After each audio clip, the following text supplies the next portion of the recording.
Oh, hello. I didn't see you there. Notice anything different about me? Yes, I have two ghostly glowing eyes on top of my own glowing eyes. What do you do? Yeah, Uh, because I have a new webcam and it has a built in ring light over which I have no control. really? Yeah, really, really. It just Not comes on. only can I not turn it off ever, it appears to have some auto sense because I there is a thing on it, but it's just a shutter that like will black out my camera. But having my hand up there, I've had this a couple times because I the first person who got to experience this was my therapist Mm. because Trish needed the car yesterday, so we did a telehealth session, which we don't normally do. Uh, but I've discovered when my hand's up there, I kept trying to figure out if I did something on purpose. I think it was gauging the light in the room. So now it is dimmed. So what you're actually seeing is a dimmed version of it. And I can't change that either. Huh. Weird. It may be changing on its own because or maybe just because I'm a smaller screen. While I was waiting for you and it dimmed, it really had this sort of orangey light that was not flattering and also a little spooky.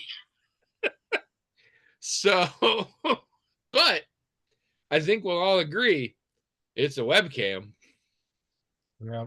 and I think it's a pretty high definition. I think I look. I mean, it definitely makes you look worse. So Yep. I got that going. Yep. But yeah, now I have spooky extra eyes, which I see sometimes on YouTubers. I think there's an art to knowing to positioning things so that doesn't happen for like proper ring, or maybe the answer. Well, no, because I'll see it on people's eyeballs, even if they don't have glasses sometimes. So Yeah. I guess there must be an art to that, which means it takes effort and time and practice, which means we ain't gonna do it here. So hello everyone. Welcome to the Magical Talking Hat Podcast, the only podcast in the world, one take. One. We're the one take podcast. If it Mhm. doesn't work, it still works. Yep. Evidence, cat broke a webcam. We still used it for 2 more episodes. So I'm Tony, And I'm William, and this is episode 751. 751, and you and I have not communicated via this method in weeks. Yeah, it's been a couple 2 weeks. of them, I guess.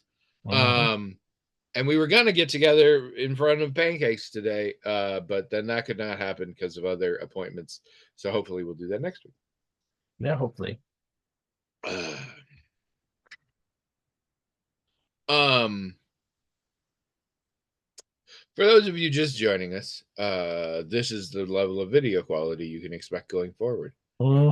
Not necessarily the lighting, but to be fair, the lighting was never guaranteed before. So Right, but also to be fair, we're a podcast. I mean, we only right, I've have. been thinking about this. I'm like, are we a podcast anymore, or are we Yeah, I just know. a vlog?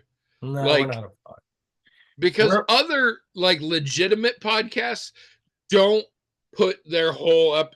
They'll even record them, but they only show video clips. They sure, don't show the whole episode.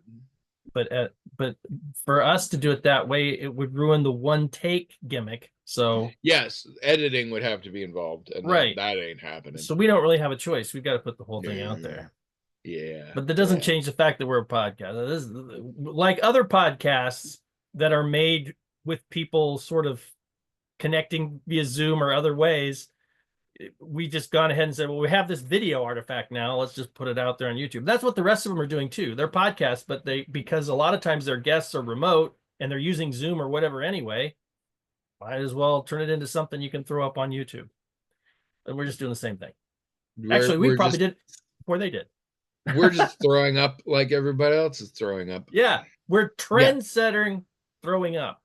we were we were we were throwing we were throwing up in COVID, which is when most people out there figured out to start a podcast, but we had already been doing it for the better part of a decade. A long time. Throwing it right So up.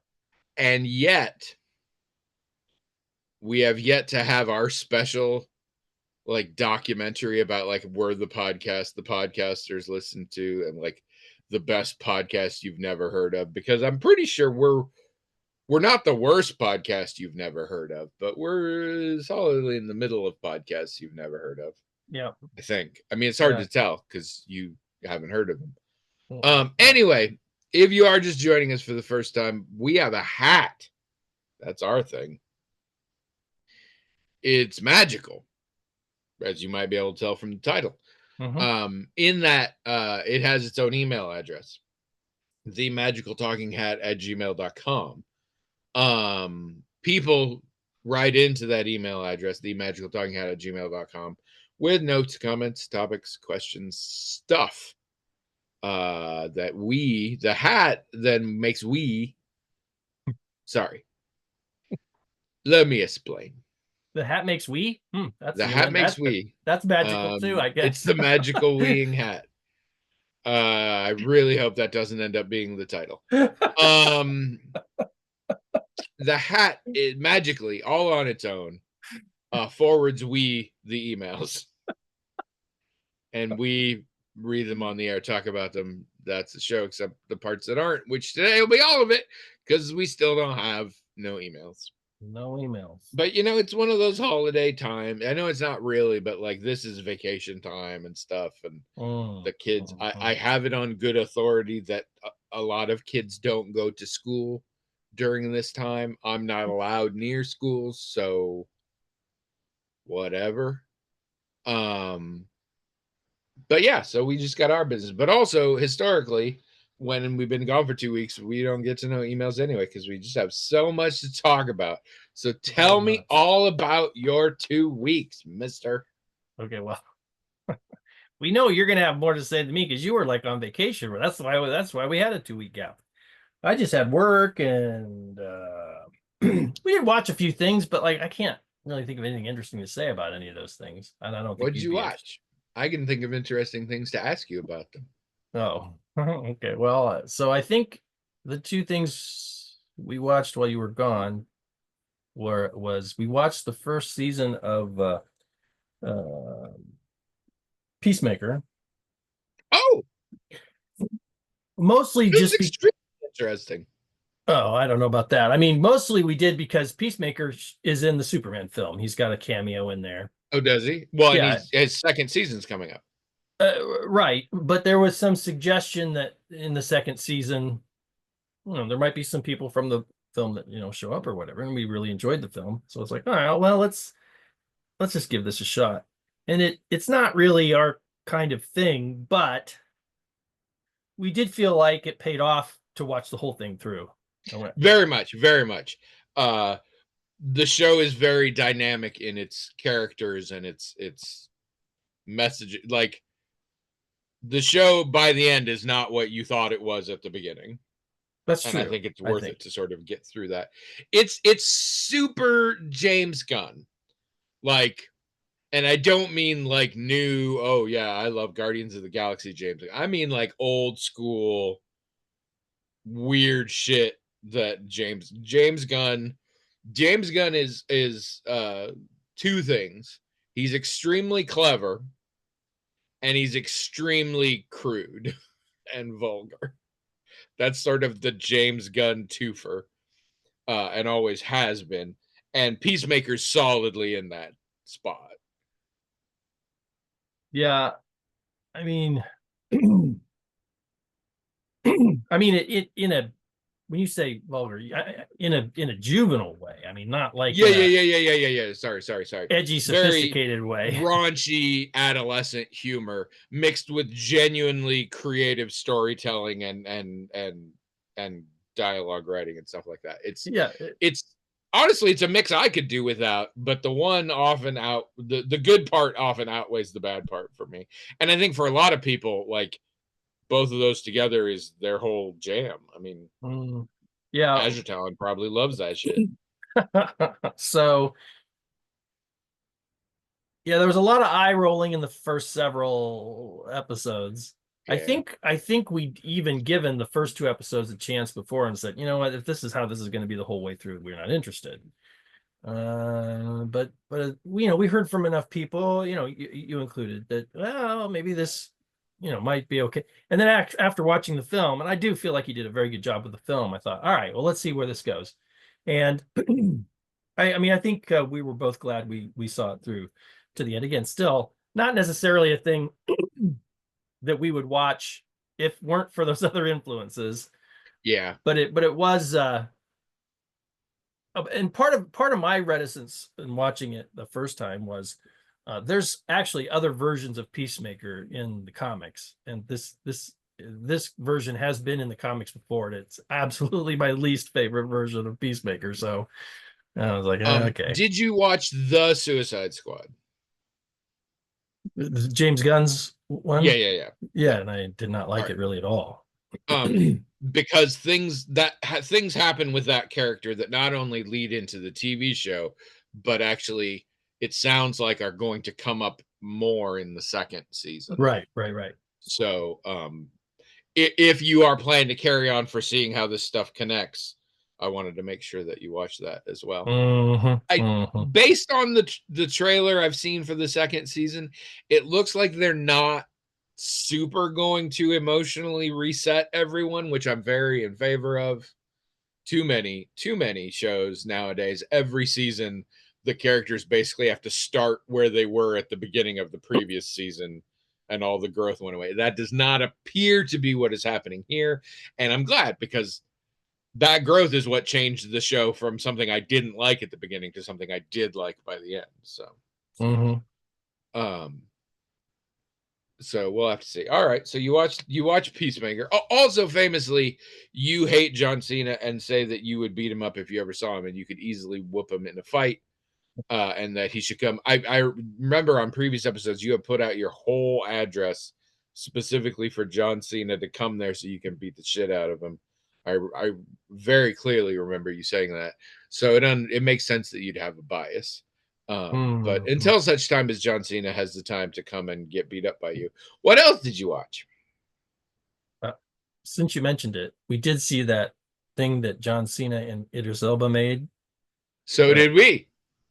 And that wasn't even thinking of that. The other thing we watched was the Marvelous Mrs. Maisel.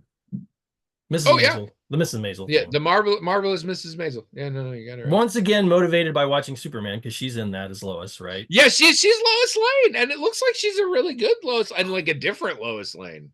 Abby has said it's the best Lois Lane in live media that she's ever seen. Feels like when Zendaya became MJ. Like, it's just it's a new thing, and I'm here for it. Like, it's good. It's really good. Yeah. Not that I saw Superman, but I've seen reviews and things like that. And I love Rachel Brosnan, who I just realized, is she Pierce Brosnan's kid?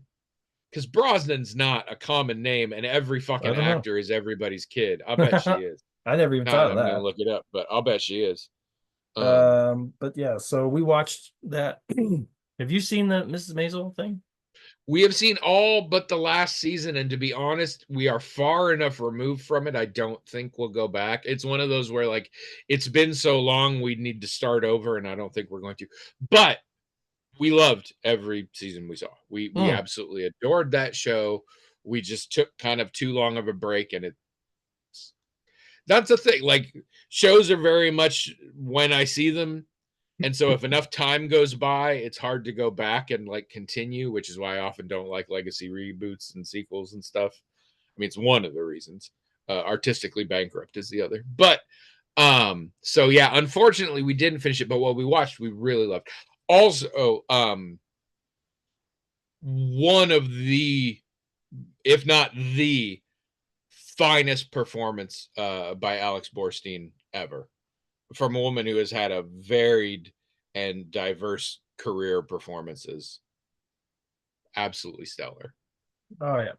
Probably might be my favorite character in the whole thing, actually. Understandable. And that's saying something, because Tony Shalhoub was in this, and yes, he was also great at it too. I really love him. Alex Borstein's sister-in-law, who shows up on occasion, I went to college with her. She was in She was in the show. Yeah. There's just she occasionally shows like Susie goes back to visit family, and she's sort of the only one who talks to her. And then there's I mean, spoilers. There's the end of one season. They set a house on fire, and the two of them are in a rowboat hanging out as a house is set on fire. So that's she's actually related to her in Yeah, she's her, I think, brother's wife or ex-wife or something. because they're sisters in the show, obviously. Oh, are they sisters? In the I thought they were show. sisters-in-law. No. All right. Well, then her sister. No, they're sisters in the show. I don't know how they're related otherwise. Outside They the are show. not at all related otherwise. Oh, okay. No, they're sisters in the I show. came at this believing they were sisters-in-law. No, they're sisters. Yeah. All right. Well, then the actress who plays her sister, I went to college with. Oh, okay. That's cool. So she sings in it, doesn't she? Is that really her singing? Because she's a good singer too. She sang in a few things. Maybe you haven't seen that she has not had a huge. She's good, but she hasn't exactly popped off career wise. It's a lot of places. Her most significant things are she was a main character in a CBS series called Men in Trees that I never saw, and right out of college she got the lead in Rage: Carrie 2, which was one of the first attempts to do a sequel to Carrie. And we all got together in the campus movie theater and watched it because we were so excited because she had just left like a year or two before. And even we had to be like, okay, that sucked pretty bad. It did suck pretty bad. No fault of hers. The whole movie it was bad. But she's amazing. And yeah, and I went to college with her. And actually, like, I mean, like, we weren't friends, but like we knew each other and we talked and hung out on once or twice. Emily Burgle is her name. And the guy who played Lenny Bruce did just a phenomenal job. All the Lenny Bruce stuff was really good. Very amazing. Yeah. And it really got us to delve more deep into him as a historical figure. Some extraordinary scenes. It's pulled off some extraordinary scenes. The one playing May, who is now who I think is like Jobu Tupaki and Everything Everywhere All at Once. The problem is there's a staple of 2 or 3 really successful young Asian actresses right now, and I do get them mixed up because I am racist. But I believe she's the one who she's the one who comes up most often. Well, and it doesn't help that they made the damn movie Joyride, which basically brought all these Asian actresses together in one movie. So now I'm really confused because I'm like, yeah, they were in Joyride. Yeah, they were all in Joyride. But I think she's the one who plays the daughter in Everything Everywhere All at Once, and was marvelous there too. She's incredible. I love seeing her. And Tony Shalhoub does real well. Yeah, really. I mean, he always does really well, but no, sometimes he can phone it in these days, and he did not phone it in for this one. No, it was really good. Lots of good performances, lots of amazing scenes. Particular scenes. Yeah, you watch probably the last appointment by Zachary Levi I'll ever enjoy. But that's right. He's not that he's a bad actor. He's just going in new directions that I don't think I will probably follow. So yeah, I thought it was. I don't think I liked it as much as other people. I mean, it's definitely prestige television. Yeah. But it I don't know. There were moments that I felt like we're almost there, but didn't quite make it. But for the most part, it was really quite good. And we were, the main character. What's her name again? That actress? I'm not having Rachel Brosnahan. Yeah, Rachel. I'm not having a very good day remembering stuff. We thought it was her performance. It's fun to see someone like in a movie or whatever, and you like their performance in that movie, and the performance they're also very famous for, and they do very well in, is really completely different, right? That's fun. I mean, there are some actors, they just play themselves all the time, and they're still fun to watch, but they're pretty. Or they've just got a range that's kind of narrow, and they're good in that, and that's fine. You need those people. Yeah, but this is not that at all. I mean, she clearly is, acting, and I mean, now Tony Shalhoub also has range. If you see him in other things, he could be a completely different person. In this one, he was tricky because sometimes they have range, but no one will cast them in Yeah, anything outside of what they're known for. right. And he there was a lot of Monk in this performance, a lot of Monk, but still, it was really, really, really good. I mean, in that there was a lot of anxiety. But Yeah, yeah. it was pretty funny. So yeah, it was good. I mean, we enjoyed it quite a bit. And again, I I also remember love when Kevin Pollak gets work. And he did a good job as that character. He's a recurring character that's pretty good. that's right, he was in there. He did do a good job. You know, Yeah. you see him in things. You know, now that I think about it, We've he's seen he's these kind of things. one of those that's pretty much always himself. Really, I don't know if I've ever seen him play and He has character. some range when he's given a chance, but it is not very often. I saw a lower budget sort of horror movie about a freaky private school, and he was the evil principal, and that was a little different. But yeah, Oh. he is pretty where he is. Well, because people forget this point because it's been so long. But dude's a stand-up. That's how he was for ages. Oh Stand-up yeah, comedian. That's I his did. original deal. I forgot that. I forgot that. Yeah. And the He one. he in fact famously is the he is the one who gives the most realistic this is hard to I'm just going to do it the old-fashioned way. When anyone in the world is doing an impression of William Shatner, what they are actually doing, even if they aren't aware of it, is doing an impression of Kevin Pollak doing an impression of William Shatner. Yeah. Like, when you think of William Shatner and the performance style, William Shatner is less like that than Kevin Pollak. Kevin Pollak is the original. He basically did a whole bit about before Star Trek 4 came out. He has this whole set that's very famous about Star Trek 4, The Search for More Cash. And he does a lot of impressions of that. And part of his deal was he replaced the other actors with celebrities because he's not just a stand-up. He was originally very much an impressionist. And so Mm. the whole bit is they got famous celebrities. The introduction of the bit is Star Trek 4 is happening, and or maybe it's Star Trek 5.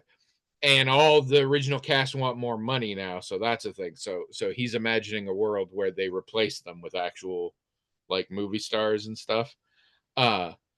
And I think Rodney Dangerfield ends up playing a Klingon. I'm not sure. But Kirk is still there, and he does his Captain Kirk impression. But yeah, so his is the one that everybody. It's a little bit like I don't know whose is the best Christopher Walken impression, but there's probably a guy that you're like that's who everybody's doing when they're doing Christopher Walken. Because Christopher Walken doesn't sound like Christopher Walken impressions. So while you're talking about all this, I'm thinking about how comedians aren't really timeless, are they? I mean, No, because comedy is generally speaking, as much as some people would like to believe it, comedy's not particularly timeless. no. Like Rodney Most Dangerfield, holy cow. most art is not super timeless. In my experience, there are exceptions, but especially the narrow the focus of the message of the art, the more trapped in its time frame it is. But I mean, Because views change, philosophies change, you've culture got changes. literature that people read for centuries. You've got art that or paintings that hang in galleries for centuries, and everyone seems to think they're amazing. I guess No, everybody thinks they're supposed to think they're I guess you've got some. and when it comes paintings are paintings. When it comes to literature, for example, or old movies, they are constantly being critically reevaluated all the time. That's true. That's And true. and movies from decades ago that everybody loved were all like, oh wait, that actually sucks. Or movies that were terrible, people were like, actually, this is pretty cool. It was just like not in its right time. It Sure, made a sure. lot of other things. But nobody's going to remember Rodney Dangerfield the way they remember Rembrandt or the way they remember Shakespeare or the way they No. remember Hemingway. That's just not going to happen for us But to be stand-ups. fair, that some of that's also a difference of time. Like, name me an artist in the last 30 years that you think that will be remembered to that degree. Michael Jackson might be, I think. I don't know about that. He's already drastically viewed differently in history. And but still talked about. That's kind of my point. It's like Yeah, it yeah. hasn't he hasn't been canceled or erased. People still talk about him, and people still talk about Thriller and all this other stuff. I mean, you're right. I'd have to think a little harder on it, but I think like, yeah, it's hard. I'm sure there There are are a lot of authors. people who are the most important thing in their era who then never come up again. Yeah, That happens a lot. I don't read a lot of modern fiction. I could about bet someone in that group is going to be remembered. Maybe not, but I could presume so. Hard to say. I think J.K. Rowling, maybe. I don't know. I think like Harrison Ford might be remembered in the future in the same way that we remember Humphrey Bogart and stuff. Maybe. I don't know. But Yeah, that's still very modern though. yeah. Give me the James Gunn that will be Shakespeare. Tell me Yeah. that. Yeah. I don't think there is one. Yeah. And I Yeah. think it's some of the, as a percentage of total available content, you become a bigger thing. And nowadays there's just too many. There are genius movies and TV shows out there that almost no one is seeing and that will be forgotten by everyone I within agree with that. a But minute. I also think it's true, and I've said this to lots of people.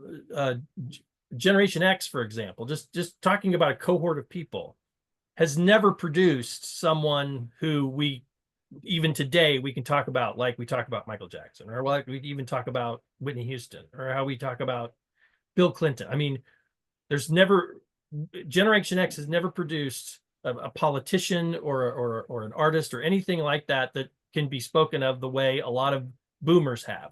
Yes. And I do think some of those boomers will be remembered, but I can't think of a single Gen X person that I think will be remembered like that. To be fair, Gen X's entire defining characteristic is we got born, saw the world, and gave the fuck up. Well, that's yes, but I'm not sure. So, I'm not sure to your earlier point that millennials have fared better, or that that the Zoomers are going to fare better in terms of creating that kind of legendary intellect or influencer. I did watch a interview the other day where somebody said that they were skibbity proud to be Gen Z, and I found that especially funny because that is a reference to Skibbity Toilet, which I know very little about, but I do know. And when I have referenced it in front of my niece and nephew, they go to tremendous pains to try and explain that actually that's a Gen Alpha thing. Gen Z didn't come up with that. And I'm just like, Gen Z definitely came up with that stupid shit. But I love that they're having their first time where they want to separate themselves from their own generation. Yeah, it's such a rite of passage. Well, the generations are 15 years now. That's what I can't wrap my brain around that. It's like, yeah, like if you look it up, well, the millennials were this 15-year period, and the Zoomers are this 15-year period. 15 years. What the hell? How, and it's they haven't changed all of them to 15. The boomers are still 20, and the Xers are still 20 most of the time.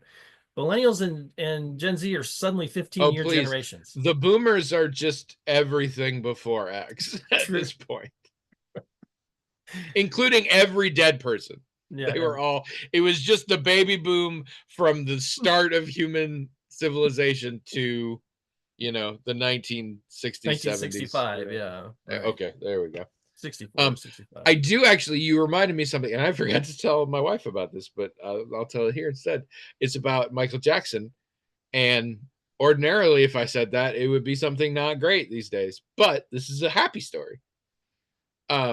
So on one of my plane flights back from Virginia, I'm sitting across the aisle. I'm in a window, and there's an older couple next to me, and then across the way is a man, probably my age-ish, maybe a little younger, black man sitting next to his small black daughter next to her. And at one point, she starts singing. Just, I don't know why. But we're all like, oh, it's cute, it's cute. And then we finally figure out she's singing Thriller, which is also cute. But then the dad says, no, you got to listen.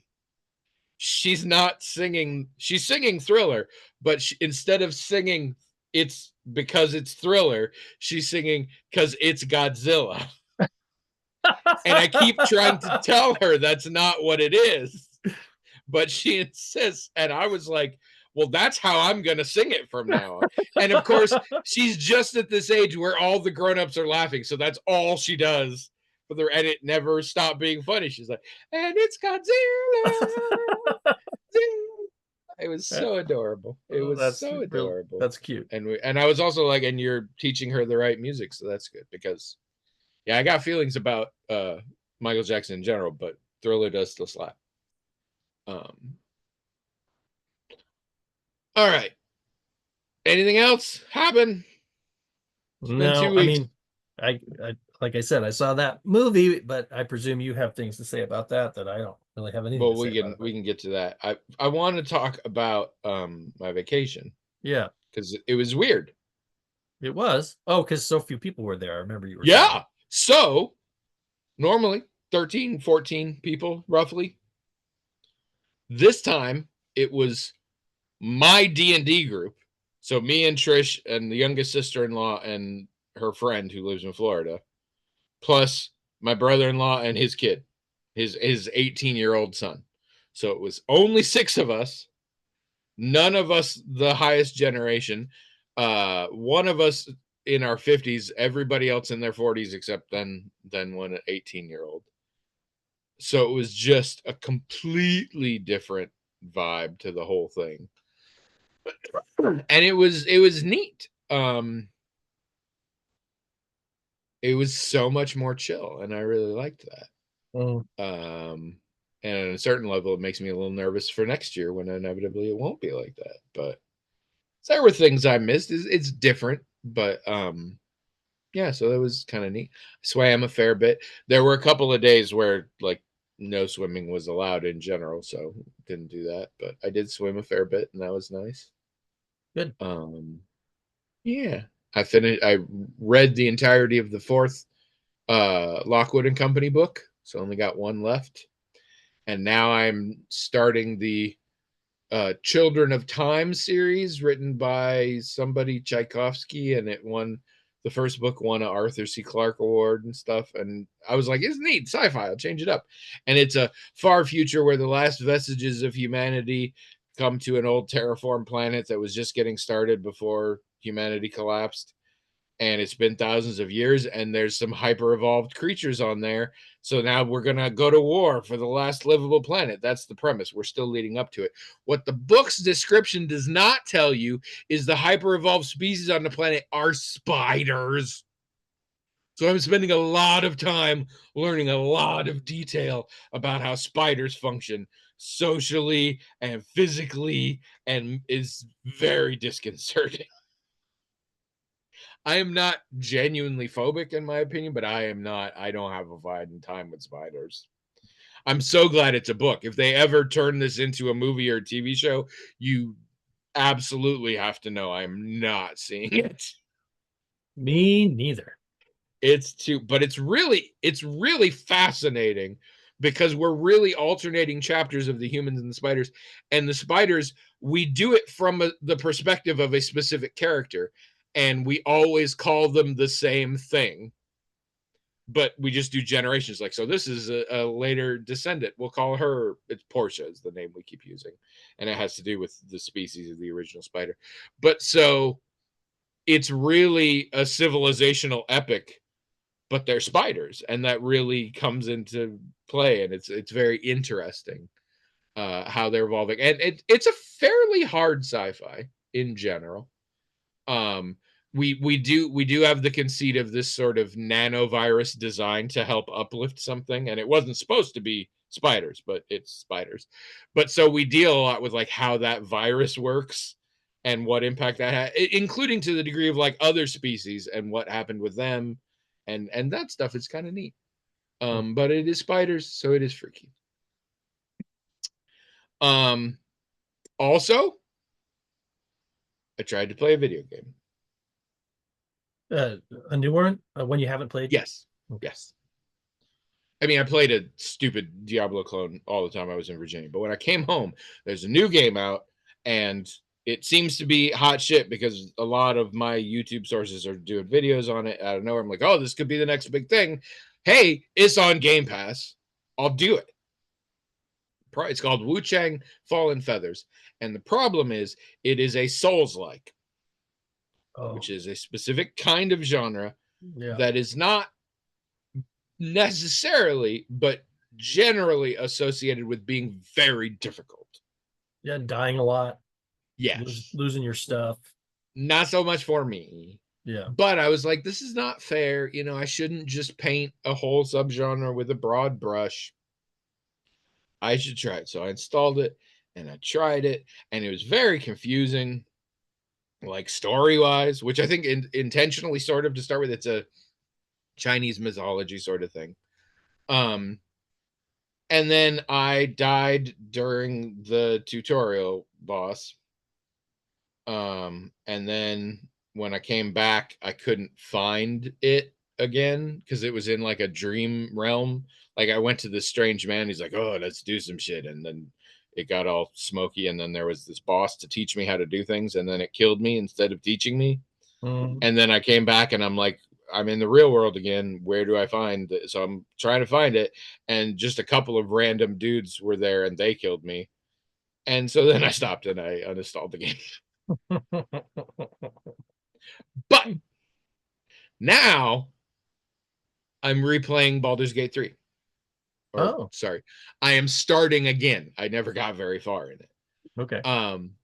And if gun pressed to my head, I think it's because for a variety of reasons we have not played D&D in several weeks and I'm starting to miss it. I think maybe part of why I'm doing this. But I don't know. I was like, I finally have figured out why I had such a hard time with Baldur's Gate. Baldur's Gate is the opposite of why I generally play video games. And this is only a recent thing. I play video games because I can do in video games what I want to do in real life. And I don't mean have superpowers and kill things. I mean be able to assess the evidence of the situation and make the best choice and be confident that it's the best choice. Video games, sometimes you don't really have any choice and you're just going ahead, but you're the hero. And that's great. It's fine. It's a video. It's a game. It's great. It's whatever. Those are more and more rare these days. And there are things that like you get to decide. And the two most common varieties are the classic morality thing, which is soup's easy. I'm just like, okay, all good. I'll do all the good decisions. And even if they're dumb, sometimes I'm like, yeah, but this is getting me to the best ending. This is clearly how the game thinks a good player should be. And I want to play a good player. Or back when I would play an evil one, like this is clearly the evil thing. We'll do this, whatever. Or because those were kind of black and white and arbitrary and silly, now we're getting more into the just your choices have consequences. And I'm still fine with this in general because often they're very binary, but also often they give me the evidence. Do you want this or do you want this? And I'm like, let me think about it. I want this. Baldur's Gate 3 is trying to do actual tabletop role playing as a video game. And tabletop role playing does not work like this, at least generally speaking. It shouldn't work like this. All the decisions are all over the place. I have no idea the repercussions of the decisions. There are literally 60,000 different endings, I believe they've said, because all the different decision points. Wow. And a huge amount of it is based on dice rolls that I literally have to watch. It's not behind the scenes. Oh, you failed. Like I literally can see what happens. Sometimes there are things I can do to try again, but it's ultimately very much I am at the whims of unknown forces, like in life. Like I spend a lot of time in therapy learning how to deal with because I don't like it. Because it doesn't, I want to know what the best decision is. I want to figure out, or at least know this is this path and this is this path, that kind of thing. And Baldur's Gate 3, none of that. Very much not that. And so I've gone into this being like, okay, I just have to be What happens happens. That's the story. Like, I'm just gonna legit just role play it and see how that goes. Mhm. Um, and not care. Like, if the story goes terrible, that's what it is. It's fine. Whatever.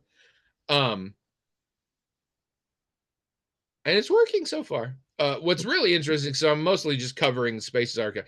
I'm doing better in terms. I picked a better class this time. I picked a Ranger, and I picked a Beastmaster Ranger. So I have familiar. In this case, I use a little Raven that can fight with me, and I also have an animal companion. In this case, a giant bear that fights with me.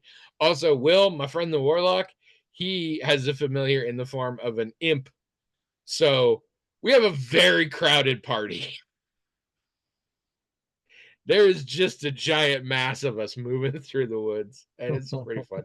And I've got it set on easy from beginning, but some things are definitely not coming out the same. There's shit I did that I'm like, I didn't want to do that, but I failed all my other roles for it, and so here we are. um what I'm finding very interesting is my views on the various NPCs is changing, Hmm. like who I like and who I don't like, and who I'm like interested in romantically, and who I'm has changed drastically, and I find that very interesting. But Hmm. so far I'm digging it. I think it's scratching a D&D, well, a gaming itch. It's really weird that I am as into D&D now, even though I'm still very big on it's one of my least favorite tabletop RPGs, but I'm digging it. So anyway, I've been doing that. Let's not talk about that. Let's talk about some other TV wise. We finished Murderbot. We just started season 2 of Acapulco. Love it. Still a great show. Um, it one of those great sort of fairly heartwarming ensemble sitcoms out there. Good time. Highly recommend on Apple. Um, we're still doing season 2 of Poker Face, which is extremely entertaining, but is clearly drunk off its ass. Like, they are losing their minds in terms of the plot. We had a plot line set in an elementary school where the murderer was 9 and the murder victim was a gerbil. We have episodes where the murderer dies. We have episodes where the murderer goes to jail. We have episodes where the murderer just gets off and is gone. Like, it's all over the place now. And Hmm. it's nuts. And none of it makes sense, but it is a hell of a fun time. And every episode has 1 or 2 famous celebrities in it, sometimes in remarkably small roles, just having a blast. It's real fun, but it is nonsense.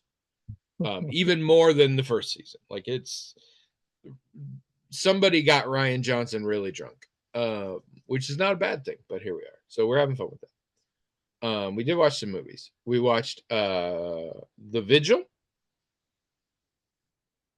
Hmm. We were excited about it. I was excited about this movie. I've known about this for a long time. It's a Jewish horror movie, and it's about a guy who has recently left the Orthodox Jewish community in Brooklyn and is sort of trying to learn how to function as just a normal member of New York City and all that, and is struggling with this, struggling with some mental health issues. In fact, he's taking Ativan, which is the thing that I started taking. Um, and he is hired one night to be a shomer, which is a thing in Judaism. So Jewish faith has a lot of specifics about what you do with the body. You can't embalm it. You can't 24 hours. It has to be in the ground. All of that business. So a shomer is somebody who has to sit with the body overnight and sort of help the spirit move on. And it's frequently a family member or a trusted member of the community. But in rare exceptions, there are paid shomers. You just got to have somebody there and they do it. And so this guy gets paid to do it for this one. And then spook 'em ups happen. It's your standard possession, ghost, demon, spooky things are happening. But I was excited because I'm like, it's a Jewish version of this. We don't have. I want more of this sort of thing, and representationally, it's great. It does not hold your hand on a lot of things. There is some very specific, like, religious paraphernalia that appears to have very specific purposes, never explained. Yeah. A lot of things, I don't know, it's out there. It was disappointing. It's fine, and I'm glad it's there for representational reasons, but it just didn't. And it also feels very personal in a way that maybe if I was Jewish, it would matter more. I don't know. Mm. I'm glad it exists, but it was kind of disappointing. But I thought about this, and I'm worried about this. There have been a lot of these lately, where it's sort of folkloric things pulling from other places, and I love that that's happening. Most of them haven't been very good, and I don't love that. It's the She-Hulk thing. The I'm so She-Hulk. glad She-Hulk got made. Mm. I am so pleased that the people involved got this opportunity. I am so glad that representation in front of and behind the camera is there, and I'm so proud of what they were trying for. It wasn't a very good show, though. And unfortunately, now that probably means the higher ups at Disney are like, yeah, people don't want feminist women facing shows. And I worry this will happen here too. So, like, I want more things, but like, now we have these things. Can we get good ones? I would like good ones, both because I like good things, but also because if you only do bad ones, then stupid people will assume your culture is bad for box office, and I don't love that. But Yeah. I've read it. There was a one about a jinn. There have been a couple about a jinn recently involving an Iranian family, and a different one involving an Iranian American family. And I was so excited, and they just didn't hit right. I don't know. Hmm. It feels weird to say, and I'm super glad, and I want more opportunities being given to people in different cultures or for different perspectives. More and more and more of that. And in a perfect world, we will have enough of that some of them are bad, like it is for the dominant culture. Right. There's tons of bad dominant culture, but then they get to be good ones too. So I want more and more of that, but I do feel it's rough that we're mostly starting with bad. Well, I think So Netflix is helping a little bit here because for a they lot keep of stealing things from other countries and claiming it's their original thing. no, They because do. They I do constantly. That's yeah, most of their model. I wasn't disputing that. What I was going to say was if they make a movie here in the States and everyone's speaking English and it's based on, say, Iranian culture and it doesn't hit, well, there's Iranians in Iran making movies that are hits that Netflix scoops up and puts dubbing or subtitles on, and Americans watch those, and sometimes they're very popular. So, and I think in that way, Netflix is actually helping to show that just because just because we make an English version here in the United States and it doesn't do very well, it doesn't mean that people of Iranian descent or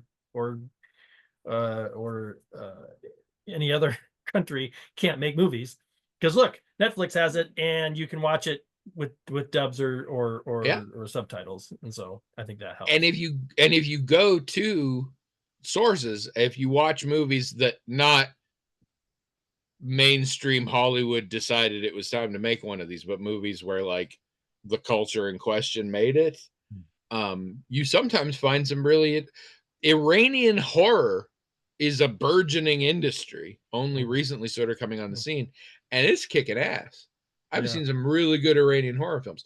Argentina has been sitting on a whole movie industry for years, including a pretty well established horror industry that I've only recently experienced, but has been around for a while, that is crushing it.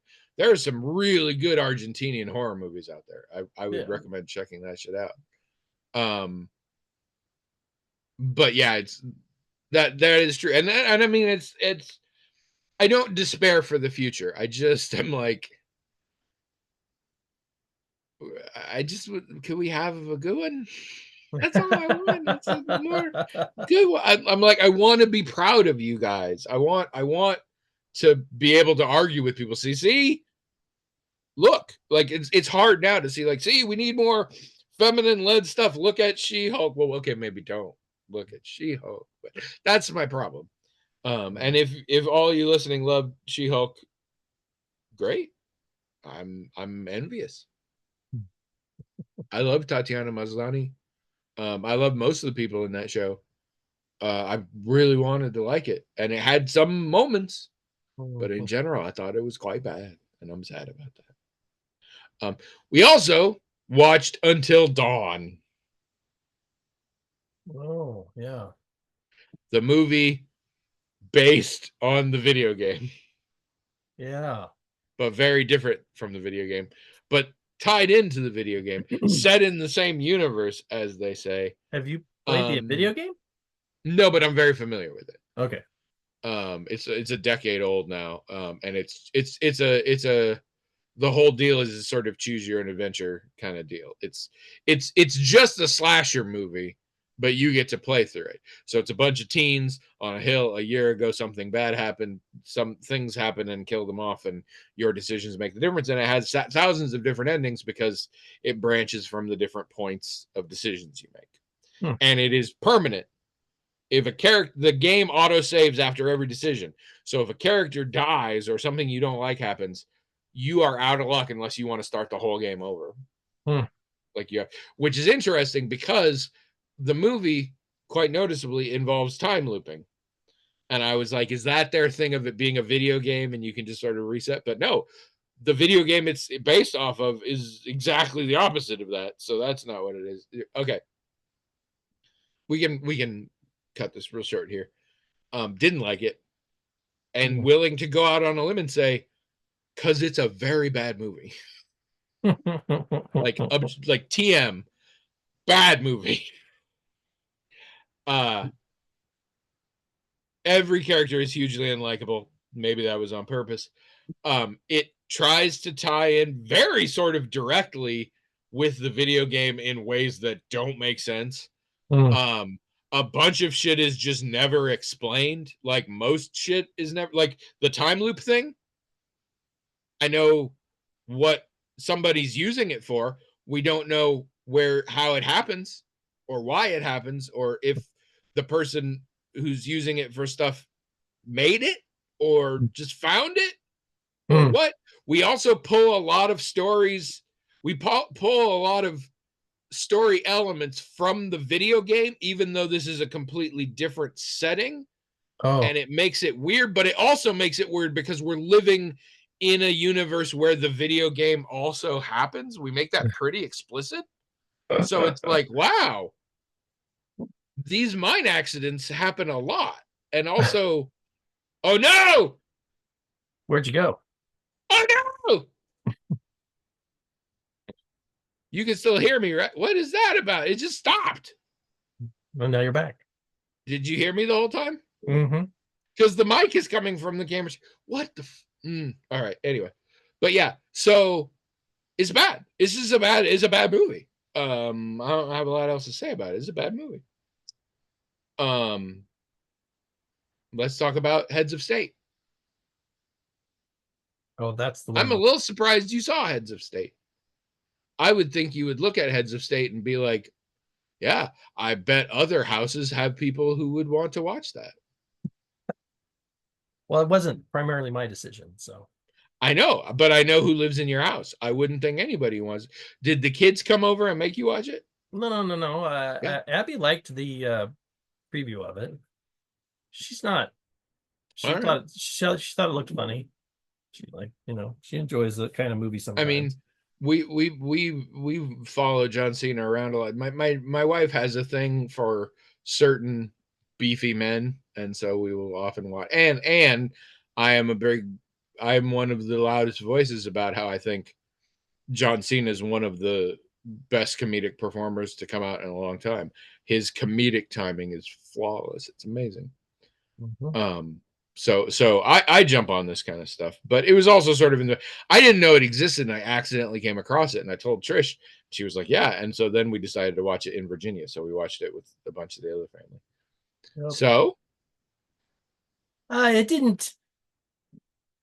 I mean, I don't know how you feel about this, but I wouldn't put it in the category of a Red Notice or something like that. I mean, I feel like both main actors showed up, did their bit. I thought they had good chemistry with one another. I think it was one of those deals where they would I could I could imagine someone who sees it or who's an executive or something saying, we've got to get those two together and some other things. Yeah. Um, it wasn't high art or anything, but for what it was, I thought it worked pretty well. We weren't sorry we watched it or anything like that, but it wasn't groundbreaking or earth shattering or anything. And like you said, Cena is very good from a comedic standpoint. He is very, very good. Idris Elba did his good job And like he Idris always does. is a good actor, straight up. Yeah, So yeah. whatever. So it was we thought, okay, yeah, this is for a thing that you're not paying to go to the theater to see, you're just want something to watch some evening and that won't make Now, you want where to did you stab your eyes watch it? out. Just I'm pretty sure I watched it extra judiciously. So what service actually? So it wasn't a theatrical release. mm-mm. Whose I was it? thought I thought it was just on Netflix or something, wasn't it? I don't know. That's what I'm saying. The copy I watched was I not I don't anywhere real. So okay, well, I don't know. I don't remember. It's just it was a Okay. service that we have. We didn't have to pay for it or rent it or anything because we wouldn't have done that. I think it meets the criteria of a red notice in terms of I bet how it was put together and greenlit was the same way all red notices are. Yeah, but it didn't It feel is less of a dialed red in. notice in that it feels like some people tried, That's what I mean. and that I appreciate that. I mean, John Cena was a producer on it, and both of them, I think, were producers on it. I So mean like, that sort of maybe EP, like that's a thing. If you're yeah, famous enough, they give you that credit. Um, but I feel I like everybody showed up to work. I don't feel like anyone yeah. phoned it in at all. So Um, I hated the first act. Um, in that we had to establish these two as an odd couple thing.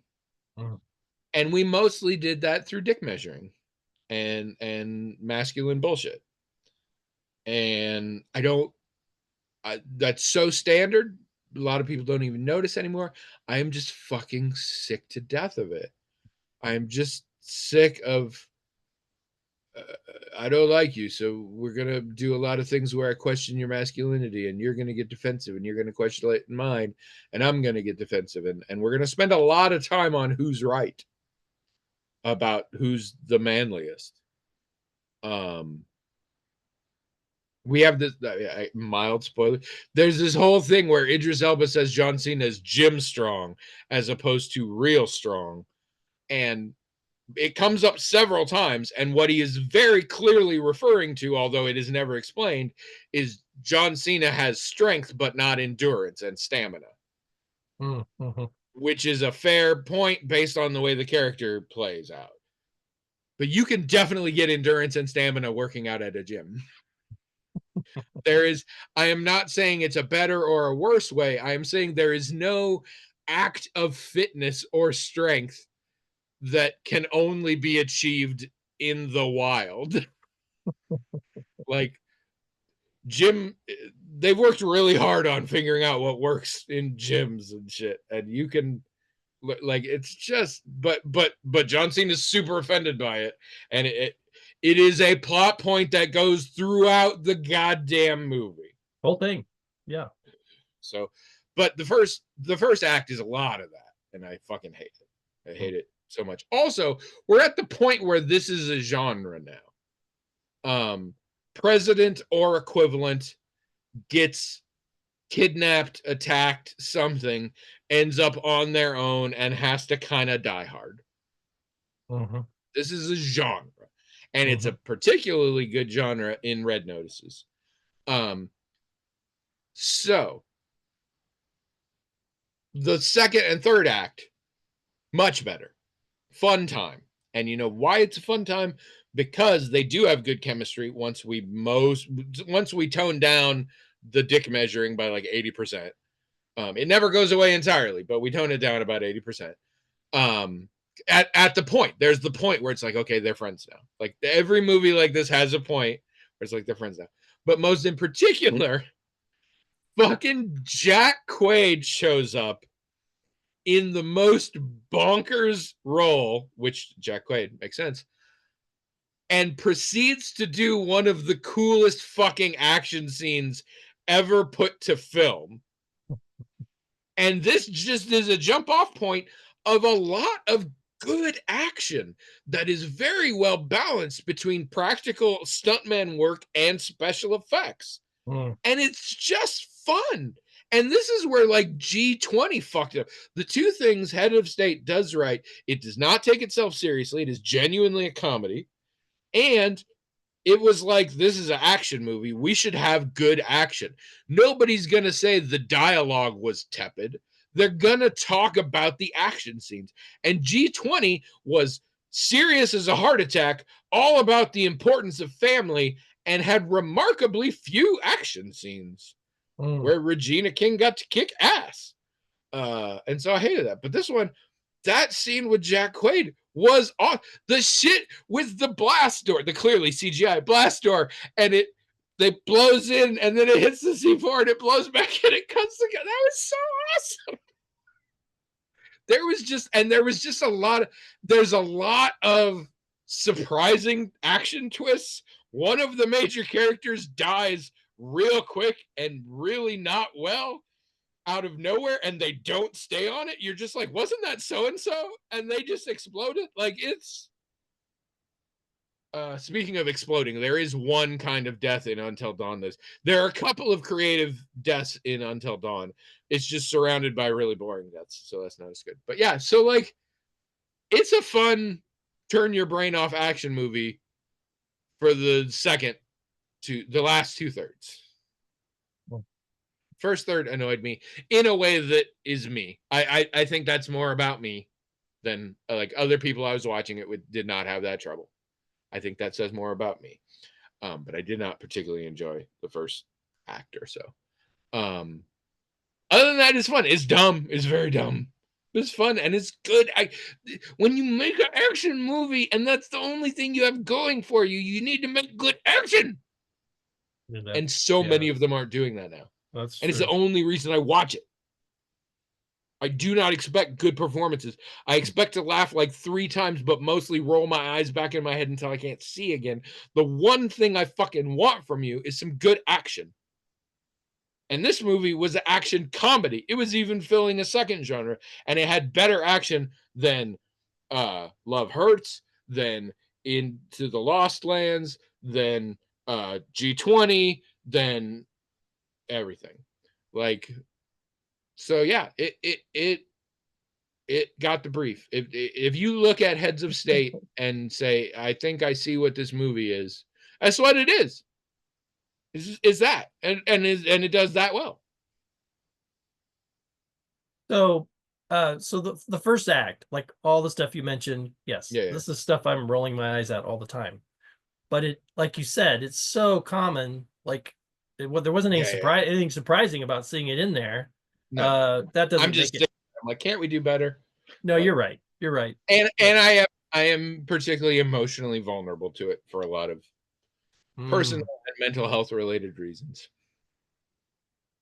Yeah, I mean, it's one of the reasons why, like you were saying, this doesn't seem like a movie that I would watch. And you're right. Then that's part of the reason, because I know that's going to be what the whole first act is like, probably carried through all the way to the end. Just not my cup of tea. But unless the odd couple is a man and a woman, then it's going to be a bunch of comedic casual misogyny and gender essentialism, again, which also great no, time. Yeah, no, thank you. But Abby liked the preview. She thought the comedy part of it, she thought would work. She thought these two guys seemed like they were going to be a good comedy duo, I guess, which I think they were. So it delivered in that way. And they played the part. It's a kind of inspired thing, for all that it's a generic story. The idea is, I mean, we've all been floating around forever you know, what if Jon Stewart got to be president? Oh my God, The Rock's running for president. All that shit. So they're legit, like, essentially, what if actual John Cena? Except More or it's not, less. because he's an action star, and John Cena, his action movie career did not go well. He had some serious action roles early on. He's a comedian. But it's like, essentially, if The Rock, maybe The Rock actually got to be president, and like, he's very popular and he cares, but he doesn't have any fucking clue what he's doing, and he's very American. And then they were like, so then we'll just make a British prime minister who's the opposite. He's just very he does not care about what the voters think of him. He cares about what's right and realistic and da da da. And that's a fun idea. Turns out they were both way more obsessed with how swole they were than the fate of either of their countries. But, you know, and you picked good actors to play those roles. That's true, yeah. But another thing I've had to accept in that kind of stuff that you're talking about that you don't like, I don't like, and I didn't like in the movie either. Apparently, most people in the audience find that endearing, I guess. Men that are obsessed with how they look and how strong they are, and if they're stronger than another guy. I don't know about enduring, but very relatable. They're like, oh yeah, guys are like that. I just think they sometimes think maybe they are. We're not guys. Well, I know, we're arguably men. Well, one of us is arguably men, but we're not guys. I'm just saying we're definitely not guys. And I'm just trying to figure this out myself, because there's a lot of things that male and female characters can do that are very stereotypically male or female, but they're also immature.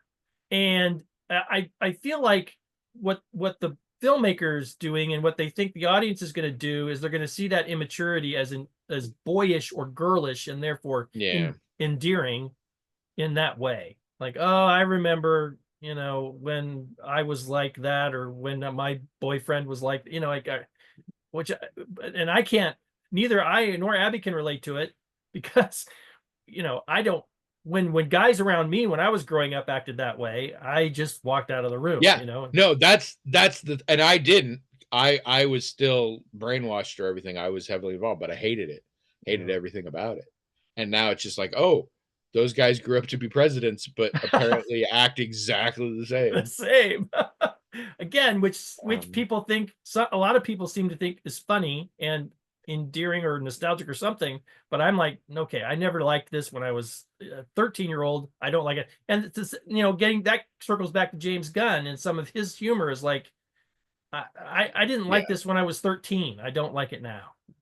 But I'm not a big one of defensiveness as comedy. I get it, and I do sometimes find defensiveness quite relatable, but I consider it one of the biggest problems of interpersonal relationships for the species, let alone for me. And it's something that I work hard and have worked hard to do less of and to minimize.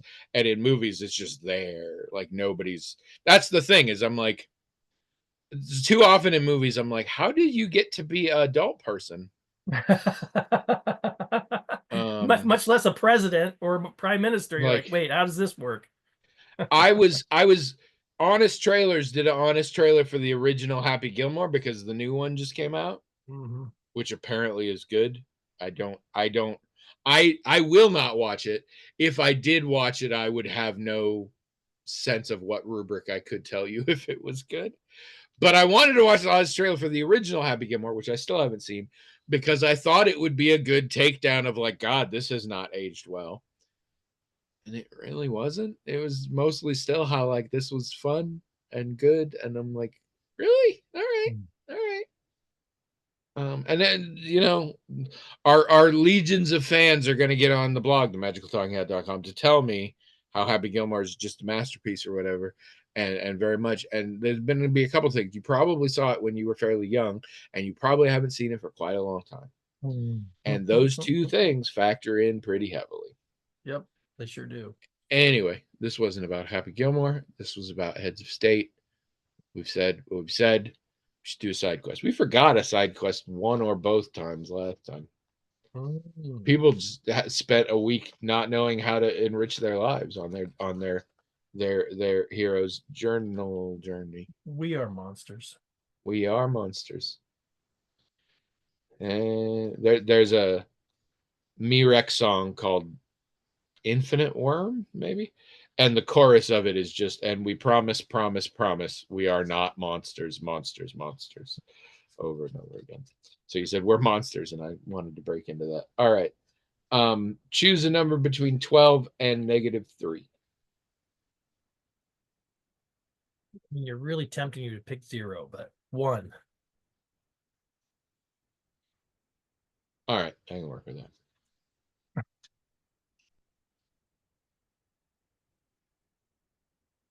Oh, fuck. The quote on the bottom is very big, and as we all know, is extremely small. All right. This sounds familiar. I don't know. Prepare the sleeping pod. Make your bed all nice and tidy. This is a quote from Maria Lu. Don't know who that is. Each day means, sorry, I'm going to do it in what I assume her voice, Marie Lou's. Is it Maria or, yeah, it is Marie. Oh, crap. I think it's Marie Lou. It might be Maria. But either way, I'm going to do the voice as I think she probably sounds. Each day means a new 24 hours. I'm Marie Lou. Each day means everything's possible again. You live in the moment, you die in the moment. You take it all one day at a time. Frodo. I mean, when you make your quotes that long, there's just a lot of places in it that you can sort of pick apart. But that's not what we're doing here. No, that's not what we're doing here. No. So we'll just say, I mean, yeah, mindfulness is good, I guess. Mindfulness is good. But do prepare your sleeping pod, make it nice and tidy. I should do that. So I sleep with Trish and I have separate covers. Talked about this many times. We just don't share covers well, so we have separate covers. And I currently have a big duvet that I use. I think it's full of feathers. I don't know. Trish purchased for me, without asking if I wanted them, a couple of covers for the duvet. On the grounds that if you cover it, then the duvet doesn't get as gross. And the duvet at the time, too big for our washing machine. So we had to take it to get a dry clean. It's not cheap. And she would push the issue and she'd want me to put it on. So I do. The problem is there's nothing in them that secures it. So very quickly it gets all blobbed together in weird ways. And I am extremely lazy about fixing that. So I just sort of maneuver it and huddle under it or whatever. But it is reaching a point that I probably need to work on that. If you snuggle up under a duvet and watch Happy Gilmore, tell us about it in the blog. Also, please email us. Listen to what I'm talking about here.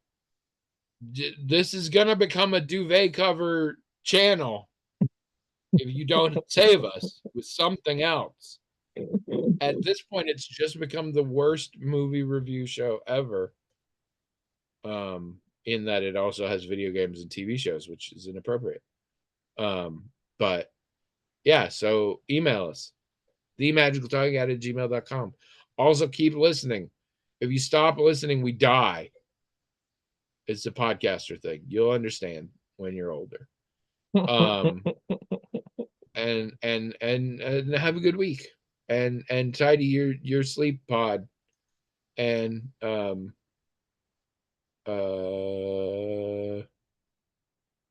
treat yourself to a new webcam. But make sure you know how to turn off the ring light.